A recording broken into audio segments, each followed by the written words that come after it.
the course builds research in a gradual way. It's very much scaffolded from what you do very much from day one with the What is Education module.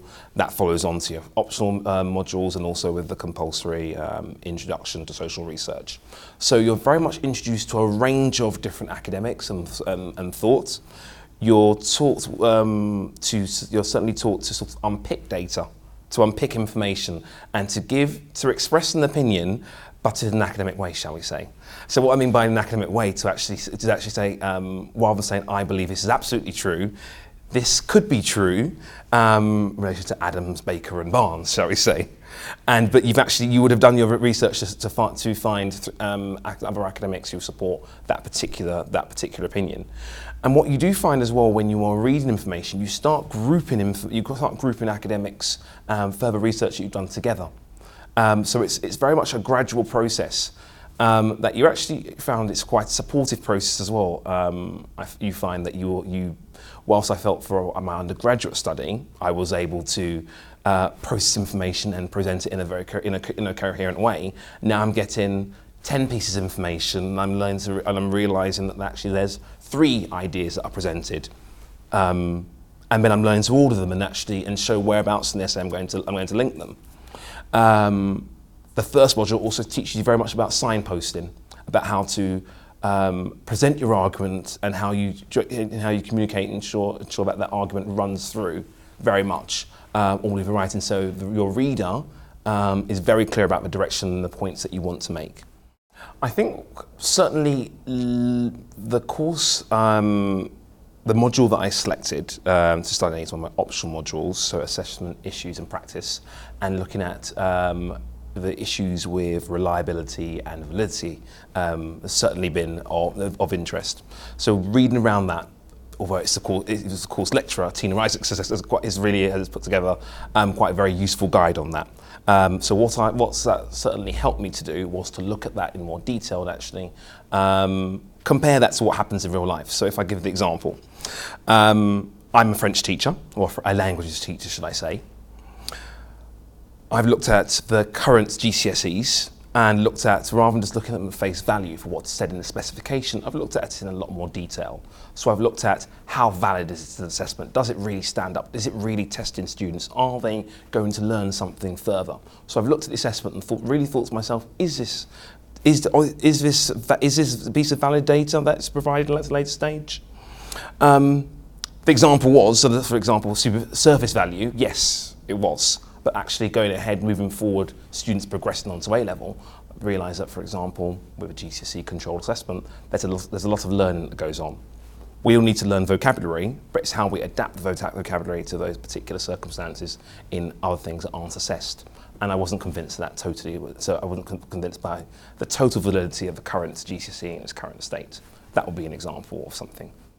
I think the practice has changed in 2 ways. The first way is actually we're not no longer offering that particular specification, but the actual way on the actual day-to-day process has been by I still teach vocabulary, still teach quite a lot of grammar, but I encourage students to use that vocabulary and grammar that they've acquired during the course of a lesson a lot more actively in other skills later on. So in their speaking and in their writing, we strongly discourage students from rote learning because the brain deals very well with lists, but then it doesn't cope as well with when you have to take things out of those lists and adapt them for your own particular needs. So that's been something that I've found certainly of benefit, and that I've tried in the ways I've adapted my current practice.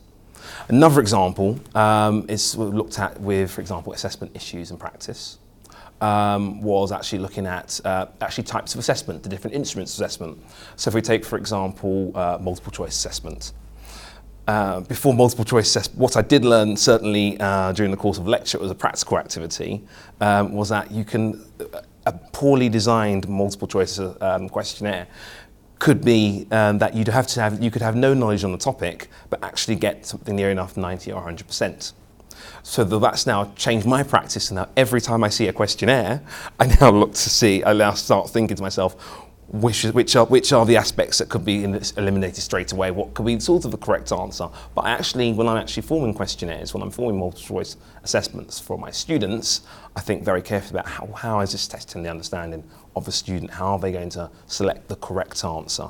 And that requires a lot more thought. I never realised that the assessments would take so long to actually put together with something that looks on the surface quite easy. So one of the examples that I would talk about would be a student who's from India, and how she was talking about how some local authorities are trying to move away from summative assessment and move towards formative assessment and assessing in class, and having that as a valid form of assessment to assess students' sort of proficiency and ability to engage with degrees at undergraduate level. And this is something that would seem quite alien to me, because our form of assessment in the UK is very much a case of you sit down and you do 3 desk examinations, the grade is awarded, and that then determines which university whether you accept your university place or not. So that's one way. This resulted in the discussion has changed my thoughts for how to approach something. Another way looking at assessment, and this relates back to the What is Education module, was that one fellow student is a primary school teacher and has talked about the drive to ensure that the results are in line with the previous year for our year 6s, because they're moving on to secondary school, and this information is absolutely essential.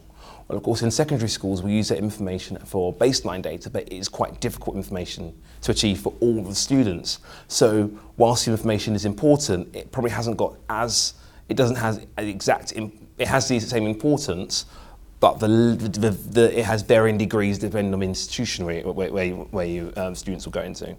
So it's useful data, but not as absolutely essential and as what has been made out in a particular context, shall we say.